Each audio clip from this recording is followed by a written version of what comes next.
Hey coders, welcome back to coders area. आज इस video में आपको बताऊंगा कि आप किस तरह से जावा प्रोग्राम्स को वीएस कोड के अंदर रन कर सकते हैं। इसके लिए आपको किन किन चीज़ों की जरूरत पड़ने वाली है, क्या क्या आपको इंस्टॉल करना है, क्या क्या डाउनलोड करना, सारी चीज़ें स्टेप बाय स्टेप बताऊंगा। So without wasting in time, let's get started. तो जावा प्रोग्राम्स को वीएस कोड में रन करने के लिए सबसे पहले आपको जेडीके डाउनलोड करना पड़ेगा अपने सिस्टम के अंदर। देन वीएस कोड इंस्टॉल करना पड़ेगा। देन हम कुछ एक्सटेंशन को इंस्टॉल करेंगे और देन मैं आपको एक जावा प्रोग्राम रन करके दिखाने वाला हूँ लाइव। तो चलिए सबसे पहले हम जेडीके को डाउनलोड करते हैं। जेडीके को डाउनलोड करने के लिए सबसे पहले आपको अपना क्रोम ब्राउजर ओपन करना है, या फिर आप कोई सा ब्राउजर ओपन कर सकते हैं जिस भी ब्राउजर का आप यूज करते हैं। तो मैंने यहाँ पे क्रोम ब्राउजर का यूज कर लिया है। अब मैं यहाँ पे सर्च करूंगा जेडीके डाउनलोड। तो जैसे ही मैं जेडीके डाउनलोड लिखूंगा तो मेरे सामने आ जाएगी कुछ इस तरह से। सबसे पहले नंबर वेबसाइट जिसका नाम है www.oracle.com। तो आपको सिंपली से इसके ऊपर क्लिक कर देना है। जैसे ही आप इसके ऊपर क्लिक करेंगे तो फिर आपको थोड़ा स्क्रॉल डाउन करके आप नीचे आएंगे तो आपको यहाँ पे मिलेगा ऑप्शन लिनक्स, मैक ओएस और विंडोज़। हम विंडोज़ के लिए इसको इंस्टॉल करना चाहते हैं तो हम विंडोज़ पे क्लिक करेंगे। देन हम इसको यहाँ से डाउनलोड कर लेते हैं। जब तक ये डाउनलोड हो रहा है मैं आपको एक छोटी सी चीज़ दिखाता हूँ कि हमारे जो फिलहाल सिस्टम उसके अंदर जावा इंस्टॉल है या फिर नहीं, यानी कि जेडीके इंस्टॉल है या नहीं। तो उसके लिए हम सीएमडी यानी कमांड प्रॉम्प्ट को ओपन करेंगे और यहाँ पे लिखेंगे हम जावा हाइफन हाइफन वर्जन। तो हमारे पास में अभी लिखा रहा है Java is not recognised as internal और एक्सटर्नल कमांड। जैसे हम जेडीके को इंस्टॉल कर देंगे तो हमारे पास में वहाँ पे कुछ और ही लिख के आएगा। तो एक बार इसको डाउनलोड होने देते हैं, फिर आगे का कार्यक्रम शुरू करते हैं। एज यू कैन सी हमारा जो जेडीके है वो यहाँ पे डाउनलोड हो चुका है। अब हम इसको इंस्टॉल करने वाले हैं। इंस्टॉल करने के लिए सिंपली इसके ऊपर डबल टैप कीजिए। देन उसके बाद आपके सामने जो इसका इंस्टॉलेशन प्रोसेस है वो शुरू हो जाएगा। देन हमारे पास में यहाँ पे कुछ इस तरह का इंटरफेस ओपन हो जाएगा। आपको सिंपली से नेक्स्ट पे क्लिक करना है। Then again next. देन ये थोड़ा टाइम लेगा। सिंपली इसको हम एक बार इंस्टॉल होने देते हैं। तो ये हमारा जो जेडीके है वो यहाँ पे हमारे सिस्टम के अंदर सक्सेसफुली इंस्टॉल हो चुका है। इसे चेक करने के लिए हम दोबारा से जाएंगे सीएमडी के अंदर। अब मैं यहाँ पे लिखूंगा अगर जावा हाइपन हाइपन वर्जन। अब मैंने जैसे यहाँ पे जावा हाइपन हाइपन वर्जन लिखा तो हमारे पास में आ गया जावा 23.0.2 वर्जन। ये इसका वर्जन है और हमने इसको यहाँ से इंस्टॉल कर लिया है। तो इसका मतलब हमारे सिस्टम के अंदर जेडीके जो वो सक्सेसफुली इंस्टॉल हो चुका है। अब हम क्या करेंगे, अब हम यहाँ से वीएस कोड को इंस्टॉल करने वाले हैं। तो मैं यहाँ पे लिखूंगा वीएस कोड और जो हमारा जो code.visualstudio.com है इस वेबसाइट पे आएंगे और यहाँ पे डाउनलोड फॉर विंडोज़ है, इसके ऊपर क्लिक करेंगे। जैसे ही हम इसके ऊपर क्लिक करेंगे तो हमारी डाउनलोडिंग यहाँ से ऑटोमेटिकली स्टार्ट हो जाएगी। तो हम फटाफट से इसको भी यहाँ से डाउनलोड कर लेते हैं। देन इसकी इंस्टॉलेशन प्रोसेस मैं आपको बता देता हूँ। जब तक हमारा वीएस कोड इंस्टॉल हो रहा है मैं आपको एक छोटी सी चीज़ और बता देता हूँ कि अगर हमारे जो सीएमडी है वहाँ पे अगर आपको वर्जन लिख के आ जाता है कि जावा आपके सिस्टम में सक्सेसफुली इंस्टॉल हो चुका है और जो मैंने आपको स्टेप बताए हैं अगर आपने सेम स्टेप फॉलो किए हैं तो आपको इन्वायरमेंट वेरिएबल वगैरह सेट करने की कोई ज़रूरत नहीं है, यानी कि उसका पाथ वगैरह सेट करने की कोई ज़रूरत नहीं है। लेकिन बाई चांस आपके सिस्टम में जेडीके वहाँ पे रिकॉग्नाइज नहीं होता या फिर कोई और एरर आ जाता है तो उस केस में आपको इन्वायरमेंट वेरिएबल्स को सेट करना पड़ता है। तो उसके लिए आप लिखेंगे edit the system environment variables. तो सिंपली से इसके ऊपर क्लिक कीजिए। देन इन्वायरमेंट वेरिएबल्स पे क्लिक कीजिए। देन आपको यहाँ पे सिस्टम वेरिएबल्स में आना है और यहाँ पे पाथ है, इसके ऊपर क्लिक करना है और एडिट पे क्लिक करना है। जैसे ही आप एडिट पे क्लिक करेंगे तो एज यू कैन सी हमारे पास में जो इसका जावा का जो पाथ है वो यहाँ पे ऑलरेडी सेट है।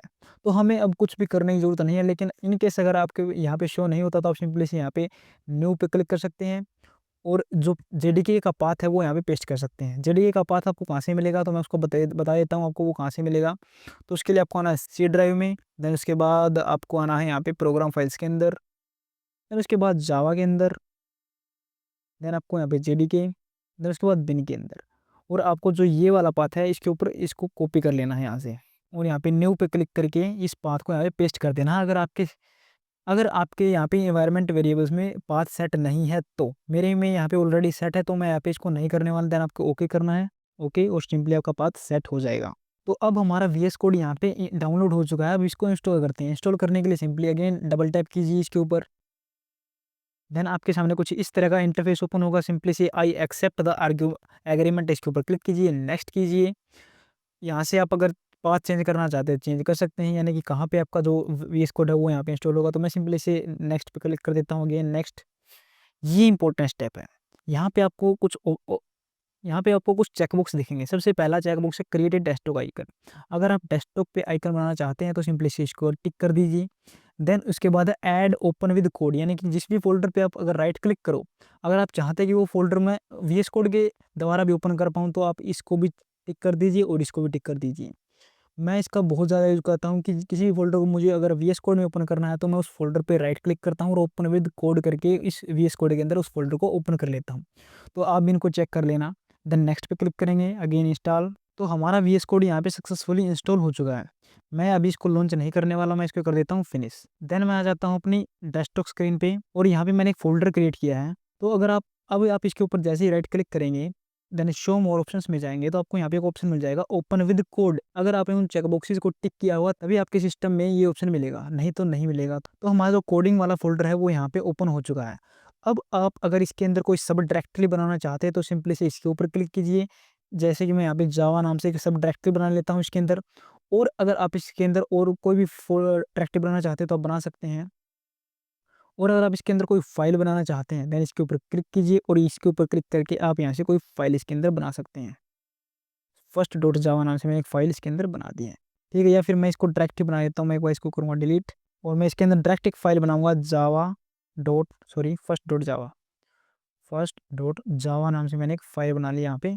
अब मैं यहाँ पे जावा का जो बेसिक कोड है हेलो वर्ल्ड का प्रोग्राम वो यहाँ पे लिख देता हूँ। तो ये मैंने जावा का बेसिक हेलो वर्ल्ड का प्रोग्राम लिख दिया है। अब अगर इसे रन करना चाहते हैं तो आपको सिंपली से यहाँ पे क्लिक कीजिए, देन टर्मिनल में जाइए और यहाँ से न्यू टर्मिनल पे क्लिक कर दीजिए।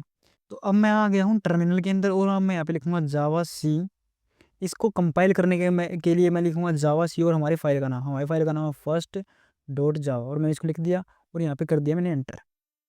जैसे ही मैं यहाँ पे एंटर करूँगा तो हमारी जो फाइल है वो यहाँ पे कंपाइल हो जाएगी और फर्स्ट क्लास यानी कि इसकी एक सोर्स कोड हमारे सोर्स फाइल यहाँ पे ओपन हो जाएगी। वो अभी यहाँ पे दिखेगी नहीं क्योंकि उसके लिए हमें एक्सटेंशंस को यहाँ पे इंस्टॉल करना पड़ेगा।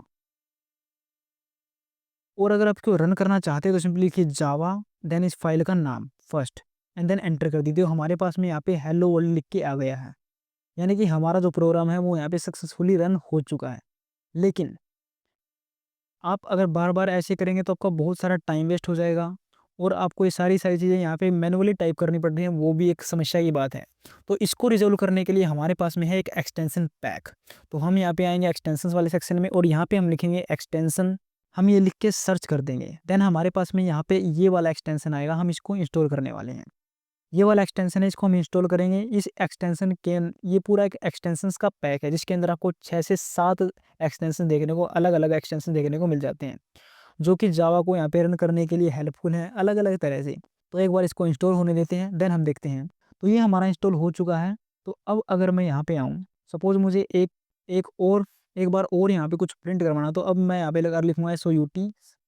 तो हमारे पास में डायरेक्टली यहाँ पे आ जाएगा system.out.println इस तरह से। अब मैं यहाँ पे कुछ भी लिख सकता हूँ। जैसे मैंने अपना नाम लिख दिया, इसको सेव करेंगे, देन हम दोबारा से जाएँगे टर्मिनल के अंदर। अब मैं टर्मिनल में आ गया हूँ लेकिन अभी भी हमें यहाँ पे बार-बार चीज़ें यहाँ पे कुछ इस तरह से एंटर करनी पड़ रही हैं। जैसे कि जावा, फर्स्ट डॉट जावा, सबसे पहले हमें इसको कंपाइल करना पड़ रहा है, देन उसके बाद हमें इसे रन करना पड़ रहा है अलग से। तो इसको रिज़ॉल्व करने के लिए हमें एक और एक्सटेंशन यहाँ पे डाउनलोड करेंगे। हेलो वर्ल्ड के अंदर ये कुछ इस तरह से यहाँ पे प्रिंट हो गया है, लेकिन इसको रिज़ॉल्व करने के लिए हम एक प्रॉब्लम और है, एक और एक्सटेंशन है जिसको हम यहाँ पे डाउनलोड करने वाले हैं, जिसका नाम है कोड रनर। तो मैं यहाँ पे लिखूँगा कोड रनर। ये जुनहन इस वाले एक्सटेंशन को आपको इंस्टॉल कर लेना है। तो ये एक्सटेंशन हमारा इंस्टॉल हो चुका है। अब अगर हम यहाँ पे देखेंगे तो हमारे पास में रन कोड का ऑप्शन आ गया है। जैसे ही मैं इसको रन करूँगा तो हमारा जो हेलो वर्ल्ड है वो यहाँ पे रन हो चुका है, ठीक है? और ये टर्मिनल में रन हुआ है। अगर आप इन केस अगर आपके जो रन करने के बाद टर्मिनल में ओपन नहीं होता तो आप क्या कीजिए, सेटिंग्स में जाइए, देन यहाँ पे सर्च कीजिए कोड रनर, जो भी आपने एक्सटेंशन डाउनलोड किया है, देन उसके बाद और नीचे आइए, देन आपको यहाँ पे एक ऑप्शन मिलेगा रन इन टर्मिनल। अगर बाय डिफ़ॉल्ट आपको ये अनचेक मिलेगा तो आपको इसको चेक कर देना, जिससे आपका जो कोड है वो यहाँ पे टर्मिनल में रन हो। टर्मिनल में रन होने से क्या फ़ायदा, जब भी आप अगर यूज़र से इनपुट लेंगे तो वो टर्मिनल में ही आप वैल्यूज़ को एंटर कर पाएँगे। आप यहाँ पे आउटपुट वाले सेक्शन में कोई वैल्यूज़ एंटर नहीं कर पाएँगे, तो इसलिए टर्मिनल में ही आप उन चीज़ों को एंटर कर पाएँगे। तो इसलिए इस ऑप्शन को यहाँ पे आप चेक कर दीजिएगा। अगर आप बिगिनर हैं तो मैं आपको एक छोटी-सी चीज़ और बता दूँ कि जो भी आपकी फ़ाइल का नाम होगा वही आपकी क्लास का नाम होना चाहिए, मेन क्लास का नाम होना चाहिए। तभी आपका प्रोग्राम अच्छे से रन होगा, नहीं तो आपको एरर देखने को मिलेगा। तो उम्मीद करूँगा कि आपको ये वाली वीडियो ज़रूर पसंद आई होगी और अगर आपको वीडियो पसंद आई तो वीडियो को लाइक करके चैनल को ज़रूर सब्सक्राइब कर दीजिएगा, क्योंकि इस चैनल पे इसी तरह की बहुत सारी वीडियोज़ मिलती रहती हैं। तो फिलहाल इस वीडियो में इतना ही। देखने के लिए आपका बहुत-बहुत धन्यवाद। मिलते हैं नेक्स्ट वीडियो में, तब तक के लिए बाय बाय।